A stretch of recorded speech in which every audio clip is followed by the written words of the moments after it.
자녀, 그리스도와 함께 한 상속자라는 제목으로 말씀을 나누도록 하겠습니다. 우리는 예수님을 믿습니다. 그렇죠? 그러면 우리가 믿는 예수님은 우리에게 어떤 분일까요? 우리가 믿는 예수님은 우리에게 어떤 의미일까요? 알 것 같지만 잘 답이 안 나오는 그런 질문이겠죠. 예수님은 우리에게 어떤 분이며 어떤 의미일까요?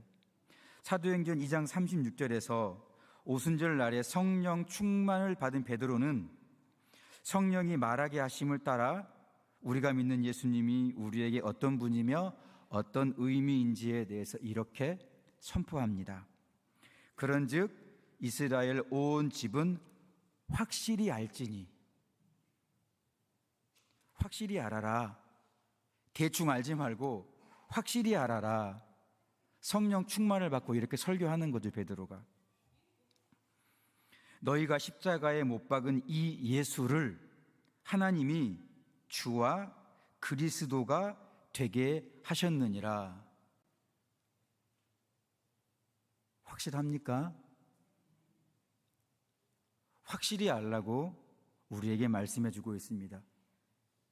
십자가에 못 박힘 당하여 죽은 그 예수님이 우리의 주요 그리스도 구원자라는 사실을 대충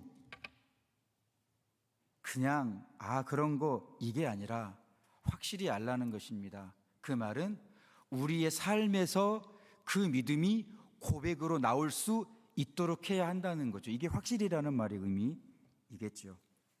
좀 더 풀어보면 우리가 믿는 예수님은 우리의 모든 것을 소유하고 계시는 우리의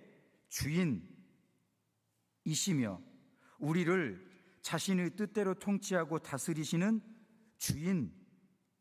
주인이시며 우리에게 성령을 부어주심으로써 우리를 구원하시는, 우리에게 의로움을 주시고 우리에게 거룩함을 주시고 결국에는 우리를 영화롭게 하실 그 구원자가 되는 그리스도라는 사실을 확실히 알고 있느냐라고 반문하며 또한 확실히 알아라 라고 말씀하고 있는 것입니다. 오순절에 임하신 성령께서는 예수님이 우리에게 주 그리스도가 되신다는 사실을 확실히 알라고 명령하신 거죠. 명령하신 것입니다. 확실히 알고 계십니까? 정말 주인이십니까? 정말 구원자이십니까? 그분이. 그렇다면 이 예수님을 믿는 믿음의 결과는 무엇일까요? 예수님이 주와 그리스도이심을 확실히 알라라고 선포했던 이 베드로는 베드로 1장, 전서 1장 8절 9절에서 또한 이렇게 말씀합니다. 예수를 너희가 보지 못하였으나 사랑하는도다. 이제도 보지 못하나 믿고 말할 수 없는 영광스러운 즐거움으로 기뻐하니 믿음의 결국 곧 영혼의 구원을 받음이라 라고 믿음의 결국을 우리에게 말씀해 주고 있습니다. 뿐만 아니라 베드로와 늘 함께 다녔던 사도 요한은 요한복음 20장 31절에서 믿음의 결국을 이렇게 선포합니다. 오직 이것을 기록함은 요한복음의 수많은 기적, 표적, 세메이온, 기적은 그냥 신비로운 일이지만 요한복음은 그 기적을 세메이온, 표적이라고 말합니다. 표적은 뭐냐면 표지판이죠. 알려주는 겁니다. 그 기적을 통해 기적에 머물지 말고 그 기적이 말하는 바를 따라가라. 그 표적을 기록하는 너희로 예수께서 하나님의 아들 그리스도이심을 믿게 하려 함이요. 표적을 보고 예수를 믿어라. 또 너희로 믿고 그 이름을 힘입어 영원한 생명을 얻게 하려 함이니라. 요한은 이렇게 고백하고 베드로는 아까처럼 고백합니다. 그렇습니다. 믿음의 결과는 바로 영원한 생명입니다. 그러면 예수님을 우리 주와 그리스도를 확실히 믿는 이 믿음의 결국인 영원한 생명은 어떻게 받는 것일까요? 유치한 질문입니다. 그렇죠? 믿음으로 받기 때문입니다. 그렇죠? 예수님을 믿음으로 영생을 받고 예수님을 믿음으로 영원한 생명을 얻는 것입니다. 그런데 요한복음 1장 12절에서는 이 영원한 생명을 얻게 하는 이 믿음을 좀 더 구체적으로, 믿음하면 좀 이렇게 포괄적인데 이 포괄적인 말씀을 좀 더 구체적으로 말씀해 준다는 것입니다. 영접하는 자, 곧 그 이름을 믿는 자들에게는 하나님의 자녀가 되는 권세를 주셨으니. 그렇죠? 영원한 생명은 믿음으로 얻는데 그 믿음의 구체적인 내용은 하나님의 자녀가 되는 특혜, 자녀의 특권, 세상 말로 말하면 아빠 찬스. 이게 아무것도 가진 게 없지만 그냥 아빠가 좋아서, 아빠가 많이 가져서, 그죠? 우리는 아무것도 없는데 이게 아빠 찬스죠? 예. 자녀의 특권으로 영생을 얻는다라는 것이죠. 자녀의 특권, 아빠 찬스를 오늘 본문 로마서 17장은 좀 더 다르게 설명을 해줍니다. 그러니까 성경이 같은 의미일지라도 다르게 이렇게 표현해 주시는 이유는 우리가 더 풍성하고 더 자세히 더 확실히 알도록 하기 위함인 것입니다. 똑같은 말을 반복하는 게 아니라 더 자세히 알라고. 아빠 찬스, 자녀의 특권을 로마서 8장 17절 오늘 본문은 이렇게 표현합니다. 바로 상속, 영생을 상속으로 받는 겁니다. 상속은 그냥 받는 거죠. 8장 17절은 자녀이면 또한 상속자요 하나님의 상속자니 이렇게 말하죠. 그렇습니다. 상속이란 부모가 가지고 있는 모든 것들을 자녀라는 이유 하나 때문에 그냥 물려받는 특권, 특혜예요. 제가 어디 많은 사람들에게 비교해서 제가 뭐 볼품이 있겠습니까?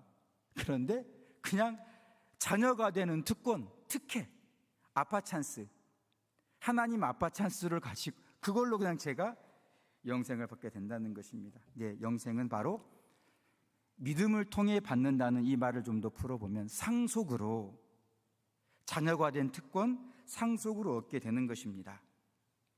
자, 그런데 우리가 여기서 주목해야 할 것이 있는데 예수님을 믿어 하나님의 자녀가 된 우리가 영원한 생명을 얻게 되는 상속에는 특별한 방식과 절차가 있다는 것입니다.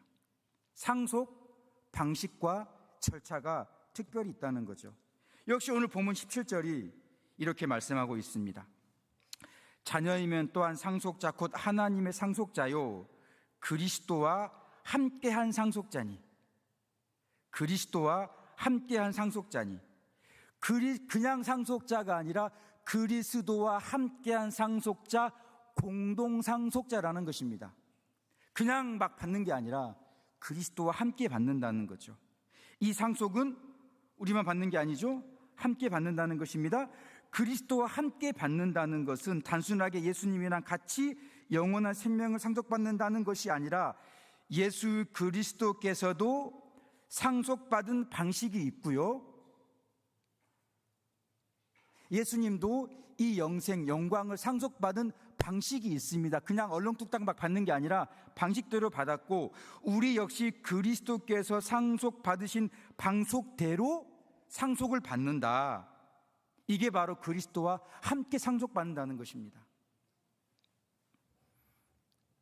그런데 하나님은 그리스도와 함께라는 이 상속 방식과 절차를 우리가 좀 더 잘 이해할 수 있도록 특별한 이미지, 그림을 사용하십니다. 바로 연합. 함께라는 말을, 그리스도와 함께라는 말을 더 자세히 알려주는 게 뭐냐면 연합, 연합하여 하나됨 이라는 말로 표현해주고 있는 것입니다. 예를 들면 포도와 가지의 연합이라는 접붙임, 신랑과 신부의 연합이라는 결혼의 이미지, 교회의 머리와 몸의 연합이라는 한 몸의 이미지, 모퉁이 돌과 벽돌의 연합이라는 성전의 이미지, 연합이라는 이미지, 그리스도와 함께 상속받는다는 걸 더 풍성히 설명해 주고 있는 것입니다. 자, 그런데 오늘 본문은 접붙임, 결혼, 한 몸, 성전, 이 연합 말고 오늘 본문은 또 다른 연합의 이미지를 우리에게 말씀해 주고 있는데, 그 이미지가 바로 세례입니다. 세례. 세례라는 이미지로 연합의 하나됨, 그리스도와 함께를 설명하고 있습니다. 오늘 세례를 받았으면 좋았을 텐데 세례가 없었죠. 그냥 입교랑 학습만 있었는데. 세례는 헬라어로 밥티스마인데, 이 세례라는 이 밥티스마를 무엇이라고 번역하기가 너무 곤란해요, 이 특성상. 그래서 그냥 있는 그대로 제가 이 밥티스마 세례라는 말의 뜻을 설명해 드리면, 염색을 하기 위해 하얀 천을 염색물에 푹 담그다 입니다. 우리말로는 두 글자인데 그 두 글자를 풀면 염색을 하기 위해 하얀 천을 염색물에 푹 담그다, 이게 세례라는 거죠. 제가 호주 교환학생으로 갔을 때 이제 예배를 드리러 이제 교회를 가야 되는데, 교회를 모르니까 학교에서 그냥 알려준 교회를 갔습니다. 근데 그 교회가 교단이 어딘지 몰랐어요. 근데 그때 처음 갔는데 제가 뭐 알아듣는 게 많이 있겠습니까? 뭐라 하는데 가만히 이렇게 있는데 그날이 아마 세례를 줬던 모양이에요. 그러니까 강단 뒤에 천이 있고 천이 싹 거쳐지는데 이쪽으로 쑥 내려가는 길이 있고 저쪽으로 쑥 올라오는 길이 있고 이 안에 물이 있습니다. 세례자가 이렇게 쭉 들어가서 물에 푹 담그는 거죠. 담궜다가 다시 쭉 올라오는 것이, 거기가 바로 침례 교단이었던 것 같습니다. 세례란 말이 그 뜻입니다. 염색을 하기 위해 하얀 천을 염료에 푹 담그는, 이게 세례라는 것입니다. 상상을 한번 해보십시오. 하얀 천을 염색물에 푹 담고 염색을 하면 하얀 천에 색깔이 배어 스며들어 예쁘고 알록달록한 전혀 다른 새로운 천이 되는 것이죠. 그렇습니다. 염색은 하얀 천과 염료 하얀 천과 색깔이 서로 뗄래야 뗄 수 없는 견고한 연합이 된다는 것입니다. 다시 말하면 염색은 하얀 천과 염료가 서로 뗄래야 뗄 수 없는 하나가 되는 것. 그러니까 우리가 염색 그러면 딱 나오지 않습니까? 들어갈 때는 하였는데 나올 때는 알록달록 너무 예쁜, 하얄 때는 얼마 안 가는데 들어갔다 나오면 엄청 비싸지는 이런 이미지, 이게 바로 세례라는 말의 뜻인 것입니다.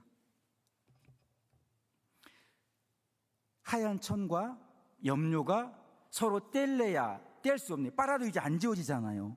뗄래야 뗄 수 없는 하나됨. 그래서 하나님은 이 염색의 비유와 이미지, 곧 세례라는 이미지와 의식을 통해서 예수 그리스도와 성도들 간의 연합, 예수 그리스도와 성도들 간의 뗄래야 뗄 수 없는 운명 공동체로서의 하나됨, 곧 그리스도와 함께한 상속자 할 때 그리스도와 함께라는 이 함께가 얼마나 견고한지 말씀해 주고 있다는 것입니다. 더 잘 이해할 수 있도록 로마서 6장 3절은 이렇게 말씀합니다. 예수와 합하여 세례를 받은 우리. 사실 이 말도 잘 이해가 안 돼요. 그럼 제가 아까 그 헬라어 원어대로 한번 풀어드리겠습니다. 예수와 합하여 세례를 받은 우리를 헬라어로 말하면 밥티조, 물에 담그다, 에이스, 안으로 푹, 그리스톤 이예순. 그러니까 예수 그리스도로 염색이 되기 위해서 예수 그리스도 속으로 푹 담궈지는 것, 이게 세례입니다.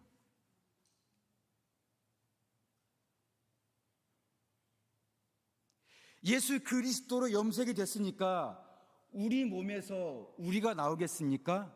우리 영혼에서 우리 생각, 우리 방식, 우리의 삶의 스타일이 나오겠습니까? 아니면 염색된 색채, 염색된 모양, 염색된 알록달록이 나오겠습니까? 하얀색은 전혀 보이지 않고 오직 그 색깔만 나오는 것처럼 예수 그리스도로 염색이 되기 위해서 예수 그리스도 속으로 푹 담겨지는 것, 이게 바로 예수와 합하여 세례를 받다라는 말의 의미인 것입니다. 그러면 우리가 하얀 천처럼 예수 그리스도로 염색이 됐다면 우리를 통해서 뭐가 드러나겠습니까? 염색된 색깔, 염색된 그리스도가 드러나게 되겠죠. 근데 그게 아니면 염색이 잘 안 된 거가요? 안 될 걸까요? 안 된 걸까요? 이러한 연합이 그리스도와 함께라는 것입니다. 갈라디아서 3장 27절도 똑같이 설명해 주고 있습니다. 그리스도와 성도의 뗄래와 뗄 수 없는 운명 공동체, 그 연합이 얼마나 견고하고 그 연합이 얼마나 뗄 수 없으면 운명 공동체라는 말까지 사용할까요? 누구와 누가요? 주님과 내가, 예수 그리스도와 교회가. 갈라디아서 3장 27절도 누구든지 그리스도와 합하기 위하여 세례를 받은 자는 그리스도로 옷 입었느니라. 더 자세히 나오죠. 아까는 색깔이 배웠지만 지금은 예수 그리스도로 옷을 입었으면 저의 몸은 안 보이고 옷만 보이잖아요. 저의 몸은 안 보이고 옷을 입었으니까 지금 옷만 보이잖아요.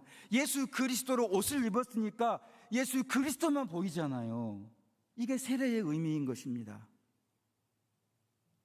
세례 한 번 더 받고 싶지 않습니까? 한 번으로 끝납니다. 한 번으로 족합니다. 그렇습니다.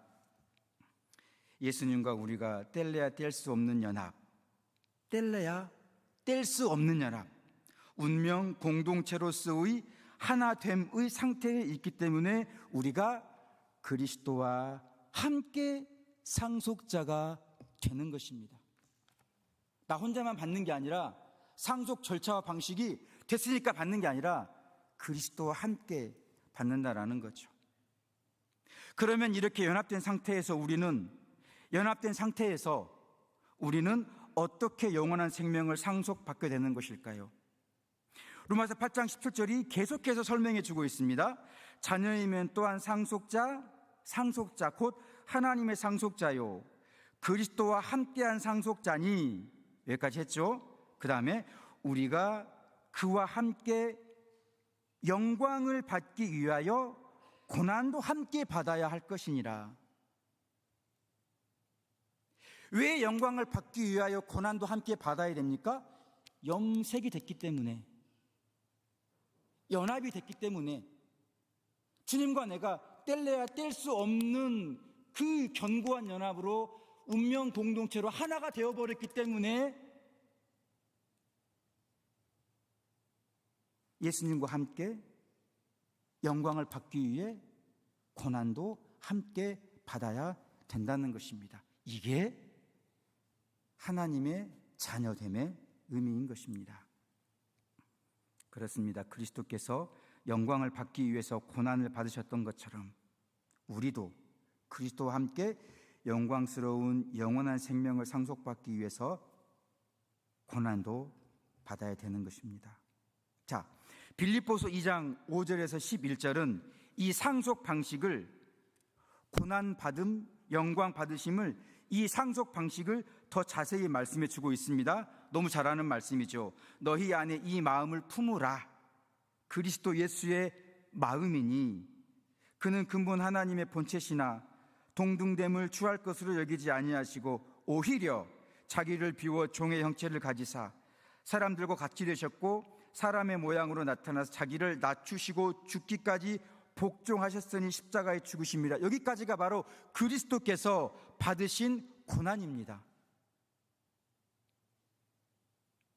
하나님이심에도 불구하고 그 권리, 그 영광을 다 버리시고 사람의 몸이 되시고 사람같이 되시고 낮아져서 뿐만 아니라 우리의 죄를 다 취하셔서 하나님이심에도 불구하고 죄인처럼 취급받아 십자가의 처절한 고통으로 죽으셨는데, 그냥 죽으신 게 아니라 하나님의 뜻에 대한 복종으로 죽으셨다라는 것이죠. 이게 주님이 받으신 고난입니다.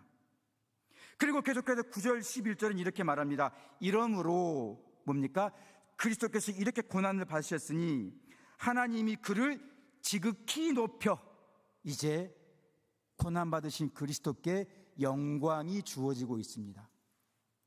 그를 지극히 높여 모든 이름 위에 뛰어난 이름을 주사 하늘에 있는 자들과 땅에 있는 자들과 땅 아래에 있는 자들로 모든 무릎을 예수 이름에 꿇게 하시고 모든 입으로 예수 그리스도를 주라 시인하게 하여. 확실히 아는 거죠. 너희가 십자가에 못 박은 이 예수를 하나님이 주와 그리스도가 되게 하셨느니라. 고난 받으신 이 예수님의 고난 이후에 하나님은 예수 그리스도를 지극히 높여 모든 이름이 주님 앞에 무릎 꿇게 하시고, 그 무릎 꿇은 무릎들이 그리스도를 향하여 나의 주라고 고백하게 하도록 예수님을 높여 주셨다라는 것입니다. 이 말씀은 고난을 받으신 그리스도께서 받으신 고난에 대한 보상으로 받으신 영광에 대해서 말씀하고 있는 것입니다. 예수님께서 이렇게 고난 받으신 후에 영광을 받는 상속자가 되셨기 때문에 믿음을 통해 그리스도와 뗄래야 뗄 수 없는 운명 공동체로서 하나가 되어 그리스도와 함께하는 우리 성도들 역시 그리스도와 함께 영광을 받기 위해 그리스도와 함께 고난도 받아야 한다입니다. 고난 받으면 좋을 거야, 고난 받으면 괜찮아가 아니라 함께 고난을 받아야 할지니라 라고 말씀하고 있는 것입니다. 고난은 무엇일까요? 예수님이 받으신 고난 우리도 받아야 되는데, 자녀라면, 왜? 자녀라면 상속을 받는데 그냥 받는 게 아니라 상속 절차와 방식이 그리스도와 함께 받는 거예요. 그러면 그리스도도 영광을 받기 위해 고난을 받았던 것처럼 우리도 믿음의 결국인 영원한 생명을 얻기 위해 고난을 받아야 할 텐데, 그러면 그 고난이 뭐냐라는 거지요.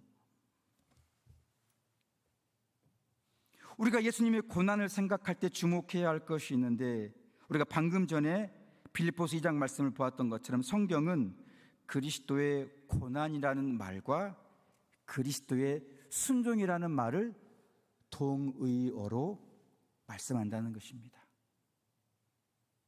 그리스도의 고난은 다른 말로 그리스도의 순종이라고 말씀하고 있는 것입니다.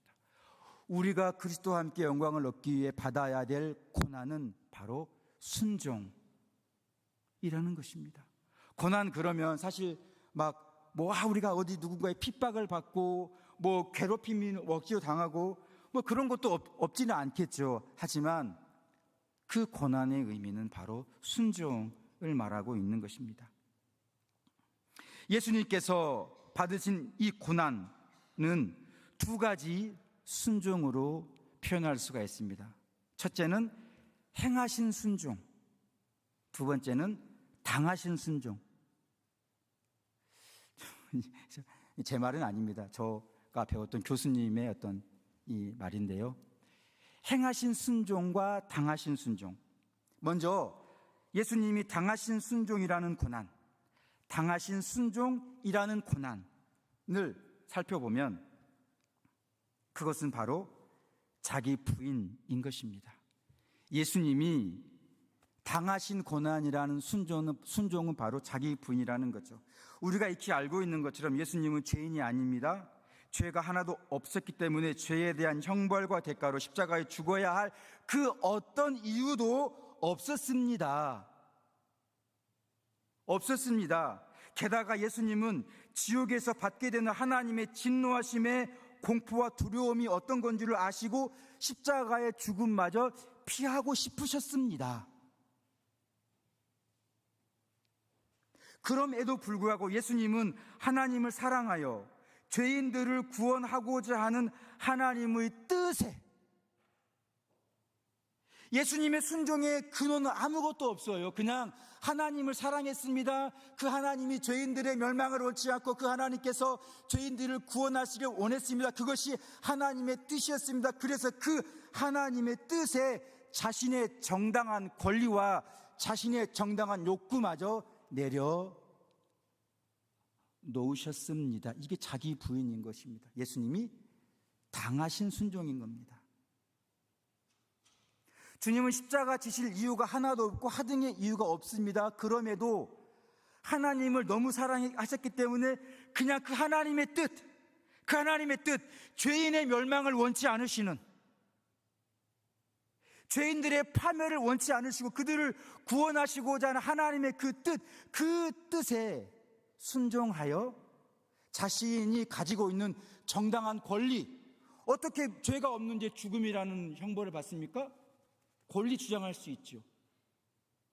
그렇기에 그 지옥의 진노하심의 그 진노도 피할 수 있습니다.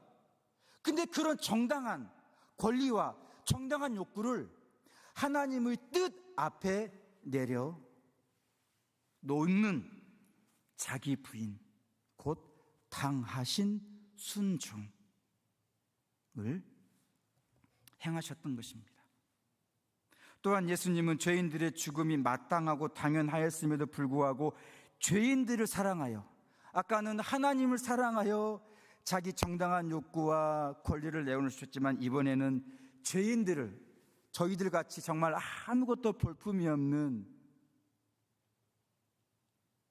비참한 영혼들을 사랑하여 우리의 멸망을 원치 않으셨기 때문에 또다시 자신의 정당한 권리와 욕구를 내려놓음으로써 자기를 부인하셨던 것입니다. 여러분, 겟세마네 동산에서 모든 걸 다 피하고 싶으셨지만 주님이 마지막에 한 말씀이 무엇입니까? 그러나 나의 원대로 되게 하지 마시고 아버지의 원대로 되기를 원하나이다. 자기 부인, 당하신 순종이라는 고난. 그런데 이 예수님의 자기 부인과 더불어 우리에게는 또 다른 자기 부인의 거리가 있습니다. 뭐냐면 바로 우리의 육신이죠. 우리의 육신. 우리는 이 당하신 고난의 자기 부인과 더불어 우리의 육신도 부인해야 되는 것입니다. 육신, 곧 타락한 죄의 본성을 가진 옛 사람의 욕구와 세상을 사랑하는 겉 사람의 욕구를 부인하는 것입니다. 그래서 요한일서 2장 15절 17절은 이렇게 말씀하죠. 세상이나 세상에 있는 것들을 사랑하지 말라.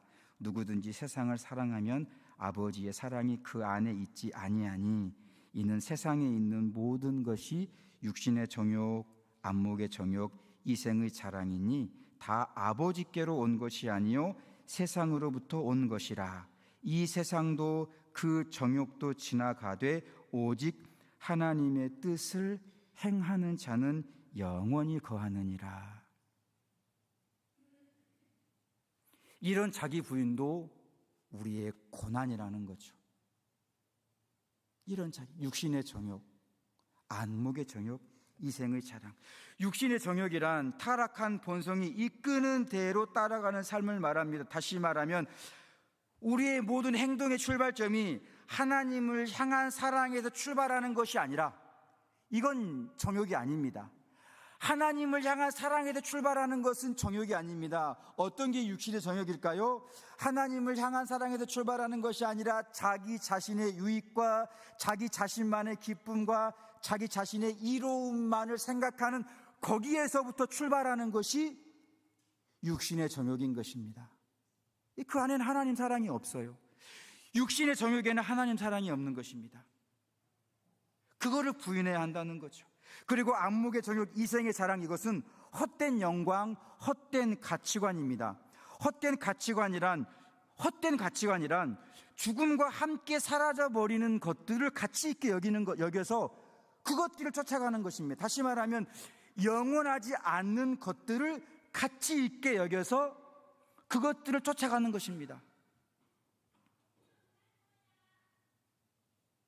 가장 쉬운 말로 여러분 그냥 편견 없이 들으시기 바랍니다. 돈 가져갈 수 있습니까? 영원합니까? 어마어마한 아파트 가져갈 수 있습니까? 가져갈 수 있으면 당연히 모아야죠. 가져갈 수 있으면 당연히 모아야죠. 못 가져가잖아요. 근데 그런 영원하지 않는 것들, 죽음과 함께 사라져버리는 것들을 가치 있게 여기고 소중히 여겨서 그것을 얻기 위해 온 열정을 투자하는 것, 이게 안목의 정욕, 이생의 자랑인 것입니다. 이거를 부인하는 것이 우리가 받는, 주님과 함께 받는 고난, 당하는 순종이라는 것입니다. 바울은 이 육신의 정욕, 안목의 정욕, 이생의 자랑을 쫓아다니는 것을 바로 탐심이라고 말합니다. 골로새서 3장 5절에 그러므로 땅에 있는 지체를 죽이라 곧 음란, 부정, 사욕, 악한 정욕과 탐심이니 탐심은 우상 숭배니라. 이것들로 말미암아 하나님의 진노가 임하느니라. 그렇습니다. 하나님의 뜻 앞에 이런 모든 것들을 내려놓는 것, 당하는 순종이라는 고난입니다. 둘째로 행하는 순종이라는 고난은 십자가, 곧 사명입니다.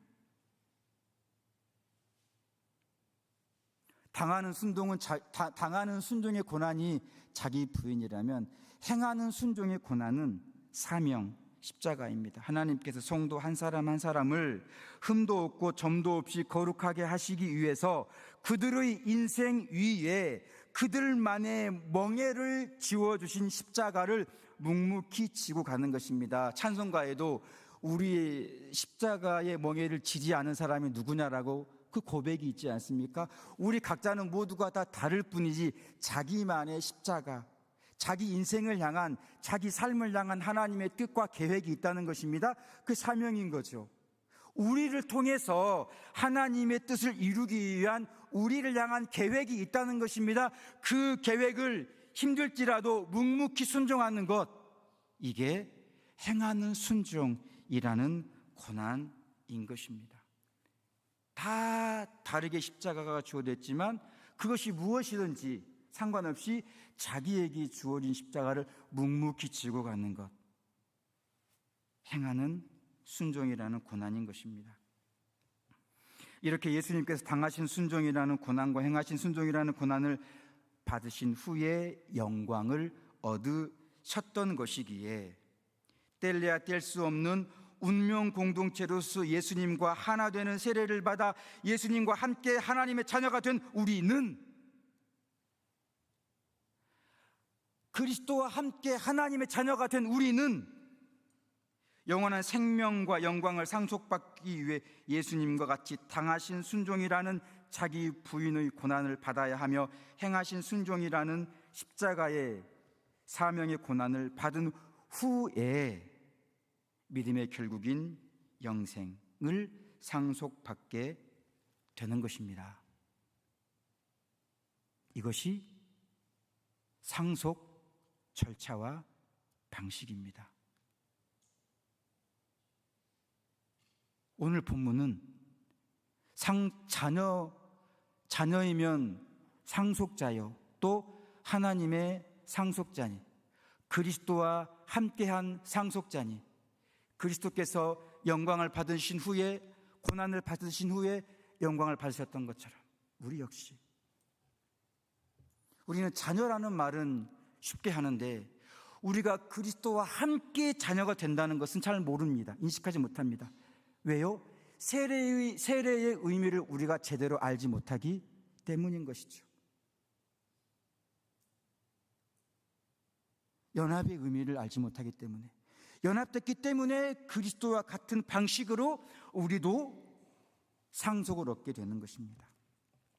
사랑하는 성도 여러분, 하나님께서 성도들이 예수님과 함께한 상속자가 되도록 하기 위해 우리에게 정말로 중요한 진리를 하나 가르쳐 주셨습니다.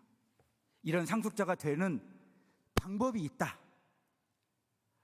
이런 상속자가 되고 싶지? 그러면 이렇게 해라 라는 겁니다. 오늘 아침 예배 때도 목사님 잠깐 말씀하셨습니다. 어떻게 이렇게 말씀이 매체가 됐어요? 로마서 14장 7절 8절이죠. 우리 중에 누구든지 자기를 위하여 사는 자가 없고 자기를 위하여 죽는 자도 없도다. 우리가 살아도 주를 위해 살고 죽어도 주를 위하여 죽나니 그러므로 사나 죽으나 우리가 주의 것이로다. 너희가 십자가에 못 박은 이 예수를 하나님이 주와 그리스도가 되게 하셨느니라. 그러므로 사나 죽으나 우리가 주의 것이로다. 사랑하는 성도 여러분, 그리스도인의 삶은 철학적인 요소가 있지만 철학은 아닙니다. 그리스도인의 삶은 도덕, 윤리적인 측면이 있습니다. 그러나 그리스도인의 삶은 도덕과 윤리가 아닙니다. 그리스도인의 삶은 종교적인 면이 있습니다. 그러나 그리스도인의 삶은 종교가 아닙니다. 그리스도인의 삶은 우리가 의롭다라는 우리가 우리의 의로움을 증명하기 위한 그 수단도 아닙니다. 그리스도인의 삶이란 우리가 믿는 바에 대한 진실한 고백인 것입니다. 우리가 예수님을 우리의 주인으로 모시면 우리는 그 믿음을 우리의 삶으로 고백해야 됩니다. 어떻게 해요? 우리는 우리 자신의 것이 아닙니다. 우리는 우리 자신의 것이 아닙니다. 우리는 우리 자신의 것이 아닙니다. 여러분, 이 말씀은 한번 듣고 뿌리 내리는 것이 아닙니다. 우리는 계속해서 이 말씀을 꼭 붙잡고 주님, 그리스도와 합하여 세례를 받았습니다. 그리스도로 염색되기 위하여서 예수 그리스도 속으로 푹 담겨졌습니다.